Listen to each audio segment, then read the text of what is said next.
দর্শক, আমরা এখন চলে এসেছি কুমিল্লা মুরাদনগর থানায়। কুমিল্লা মুরাদনগর থানায় চাঞ্চল্যকর এ তথ্য নিয়ে আমরা চলে এসেছি। স্বামীর হাতে স্ত্রী খুন।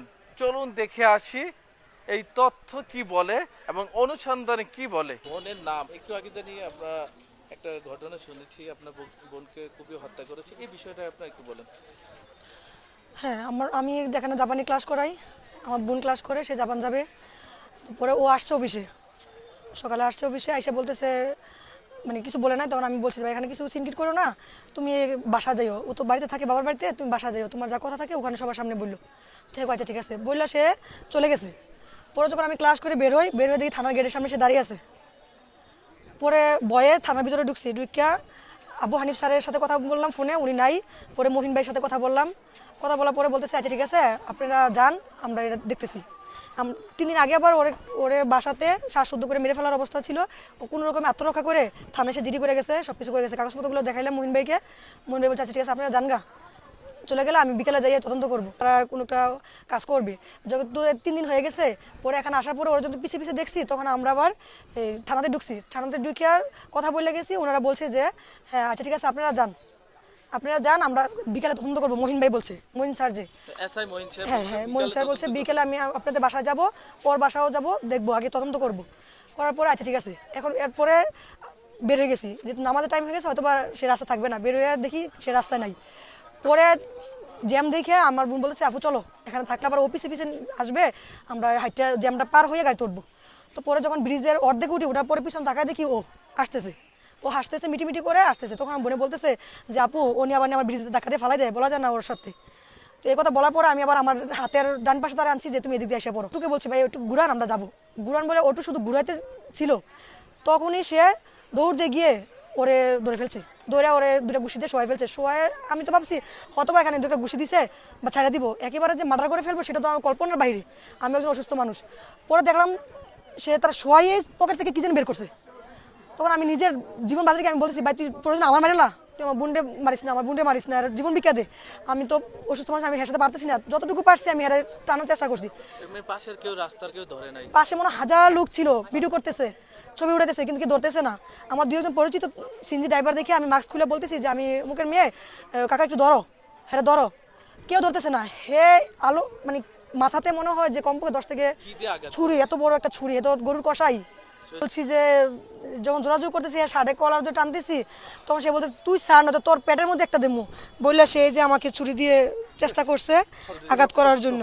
ঠিক আছে, হ্যাঁ না আমার বোনকে বাঁচাতে গিয়ে আমার রক্ত হয়েছি, তো এই ছুরি গায়ের চোটে আমার শরীরে পড়ে নাই। আজকে 3 দিন আগে, মানে ওর আজকে 3-4 দিন যাবত ওর বাসার মধ্যে থাকতো, বাসার মধ্যে এলোপাতারি মারতো। আপনারা জানেন আজ 23/12/2025 তারিখ স্বামী কর্তৃক স্ত্রীকে হত্যার একটা ঘটনা ঘটেছে। আমরা বেলা 1:30টার দিকে হঠাৎ সংবাদ পাই যে এরকম একটা ঘটনা ঘটেছে, স্বামী কর্তৃক স্ত্রীকে হত্যার। তারপর আমরা সাথে সাথে ভিকটিমকে হাসপাতালে নিয়ে যাই এবং হাসপাতাল থেকে ডাক্তার তাকে মৃত ঘোষণা করে। তার প্রেক্ষিতে আমরা লাশের সুরতহাল করেছি, পোস্টমর্টমের জন্য ব্যবস্থা করেছি, লাশের যাবতীয় কার্যক্রম সম্পন্ন করেছি। তাছাড়া ভিকটিমকে যে হত্যা করেছে, ঘাতক স্বামীকে আমরা জনগণের সহায়তায় ধৃত করতে সক্ষম হয়েছি। যে ছুরিটা দিয়ে হত্যা করেছে সেই ছুরিটাও আমরা জব্দ করতে সক্ষম হয়েছি। লাশের ব্যাপারে বা বাদীর উক্ত ঘটনার বিষয়ে এখন পর্যন্ত আমরা অভিযোগ পাই নাই। আমরা অভিযোগ পেলে আইনগত ব্যবস্থা গ্রহণ করব। তাছাড়া আমরা বিষয়টি সার্বিকভাবে তদন্ত করতেছি। প্রাথমিকভাবে ধারণা করা হচ্ছে যে পারিবারিক কলহের জের ধরে, স্বামী স্ত্রীর মধ্যে দীর্ঘদিন যাবৎ পারিবারিক কলহের জের ধরে আজকের এই ঘটনা ঘটে থাকতে পারে বলে আমরা আশঙ্কা করছি। আর বিস্তারিত তদন্ত শেষে বলা যাবে। এই ঘটনায় আরো কেউ জড়িত আছে কি না সেটাও আমরা খতিয়ে দেখছি। আমরা এখন দাঁড়িয়ে আছি যে জায়গায় রুবেল তার স্ত্রীকে কুপিয়ে জখম করে হত্যা করে। আপনারা দেখতে পারতেছেন সে জায়গা রক্তাক্ত অবস্থায় রাস্তার মানুষ তখন ভিডিও এবং তার মোবাইল ফোন ছাড়া অন্য কিছু ধরলে কিন্তু তারা পারত। এখন আমরা জানতে যাব দর্শক এলাকার জনগণ কি বলে এরকম হত্যাকাণ্ড এমন নির্মমভাবে তাদের সাথে জানতে যাব তারা কি বলে। আচ্ছা, আপনারা জানেন একটু আগে এই জায়গায় রক্তাক্ত অবস্থায় হত্যা হয়েছে, একজনকে কুপিয়ে হত্যা করছে। এই বিষয়টা আপনাদের কি মনে করতেছেন? ওপেন হত্যা করতেছে, এটা আসলে দেশের পরিস্থিতি সার্বিকভাবে এটা আমরা অবরোধের দিকে যাচ্ছে। স্বামী স্ত্রীর বিষয়টা আসলে এখানে রাস্তার মেনে করাটা হয় ঠিক হয় না। আর দেশের পরিস্থিতি সার্বিকভাবে আমরা মনে করি যেটা দিন দিন দিন খারাপের দিকে যাচ্ছে। আর এটা যে শুনলাম যে পারিবারিকভাবে এটা মানে এর আগে যেটি করা হয়েছে, স্বামী স্ত্রী দুজনে যেটি করে গেছে, যেটি করা যাওয়ার সময় নাকি হত্যা করা হয়েছে, এতটুকু আমরা শুনছি। তো এটার প্রতিক্রিয়া কি আপনাদের? প্রতিক্রিয়া হচ্ছে যে এটা আমরা সুষ্ঠু তদন্ত করে এটা আইনানুগ ব্যবস্থা নেওয়া হোক এবং দৃষ্টান্তমূলক শাস্তি কামনা করছি। শাস্তিটা যাতে ওপেনভাবে দেওয়া হয়, সবার সামনে দেওয়া হয়, এরকম হলে দেশের আইন কানুন বিচার কমবে।